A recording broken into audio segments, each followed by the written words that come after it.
Hello student, मैं पुष्पा यादव स्वागत करती हूँ आपका हिंदी साथी के यूट्यूब चैनल पे। पिछली वीडियो में हमने 10th क्लास का चैप्टर आत्मकथ्य उसकी व्याख्या पूरी उसी कविता की पूरी व्याख्या कर ली थी।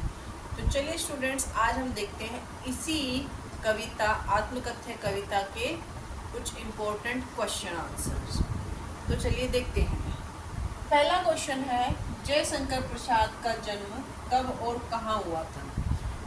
जब मैंने कविता शुरू की थी, कविता शुरू करने से पहले मैंने उनका थोड़ा सा जीवन परिचय बताया था कि जयशंकर प्रसाद का जन्म सन 1889 में वाराणसी 1889 ईस्वी में वाराणसी उत्तर प्रदेश में हुआ था। तो ये है पहला प्रश्न। उनकी प्रमुख काव्य कृतियाँ कौन सी हैं? काव्य कृतियाँ यानी कि ऐसी कृति जिसमें सारी कविताएं होती हैं। काव्य से अर्थ होता है कविता। तो बहुत सारी कविता लिखने के बाद उनको एक नाम दे दिया जाता है, एक संग्रह बना दिया जाता है, उसे कहते हैं काव्य कृतियाँ। तो उन्होंने बहुत सारी जो है काव्य कृतियाँ लिखी थी, जिसमें उनकी बहुत सारी सुंदर सुंदर कविताओं का वर्णन है। तो उसमें से कुछ मैं आपको बताती हूँ। उसमें है झरना, ये उनकी काव्य कृति है। झरना, आंसू, लहर और कामायनी, ये उनकी कुछ प्रमुख काव्य कृतियाँ हैं जो उनमें इनके सर्वश्रेष्ठ कविताएं संकलित हैं इन काव्य संग्रहों में। झरना, आंसू, लहर और कामायनी, ये उनकी प्रमुख काव्य कृतियाँ हैं।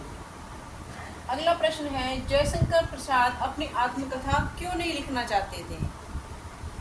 मैंने बताया था आपको कि उनके दोस्त प्रेमचंद ने उनको आत्मकथा लिखने के लिए कहा था, लेकिन उन्होंने मना कर दिया था, यह कहकर कि मेरी आत्मकथा में ऐसा कुछ नहीं है जो मैं लोगों को बताऊं। क्योंकि वो अपने आप को, अपने जीवन को सुखी और समृद्ध नहीं मानते थे और उन्होंने कोई अपने जीवन में ऐसी कोई बड़ी उपलब्धि हासिल नहीं की थी। तो इसीलिए वो अपनी आत्मकथा नहीं लिखना चाहते थे। तो इसका उत्तर हो जाएगा कि वो अपनी आत्मकथा क्यों नहीं लिखना चाहते थे, क्योंकि उन्हें अपने जीवन का व्यंग नहीं कराना था। व्यंग या उपहास, वो अपनी आत्मकथा लिखकर लोगों से उस आत्मकथा का उपहास और व्यंग नहीं करवाना चाहते थे। ये कारण उन्होंने अपने दोस्त को बताए थे कि मैं अपनी आत्मकथा नहीं लिखना चाहता हूँ। पाथेय का क्या अर्थ है? पाथेय का अर्थ होता है रास्ते का भोजन। जो पथिक, जो राहगीर लंबे सफर पर जाते हैं तो उनको रास्ते में ऊर्जा प्राप्त करने के लिए भोजन ग्रहण करना पड़ता है। तो पाथेय का अर्थ होता है रास्ते का भोजन। तो कवि ने अपने स्मृतियों को पाथेय बताया था, ये मैंने आपको कल बता दिया था। अगला प्रश्न है, मिला काम है सुख जिसका मैं स्वप्न देखकर जाग गया, से क्या अर्थ है? कि वो अपने जीवन से संतुष्ट नहीं थे, उनको कोई ऐसा सुख का अनुभव अपने जीवन में नहीं हुआ था, इसलिए वो सुख का स्वप्न देखकर जाग गया। इसका अर्थ है कि वो अपने जीवन से,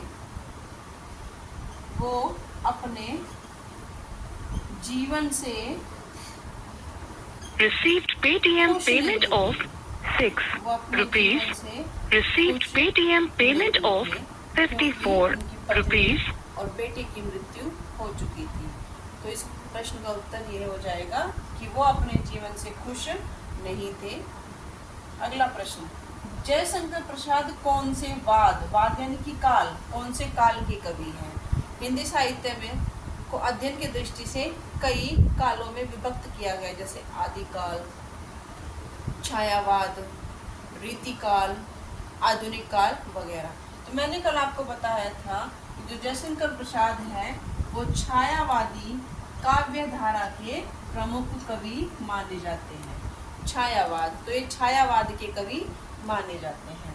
अगला प्रश्न है, गागर रीति से क्या अभिप्राय है?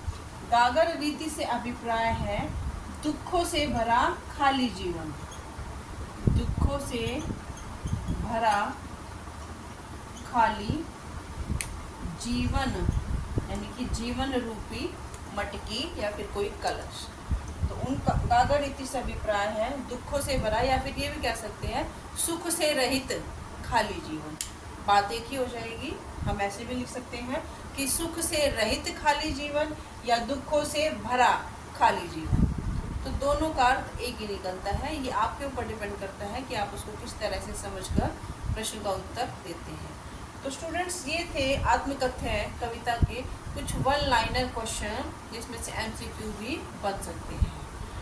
तो अगर आपको मेरी वीडियो पसंद आई हो तो लाइक, शेयर और सब्सक्राइब करना ना भूलें।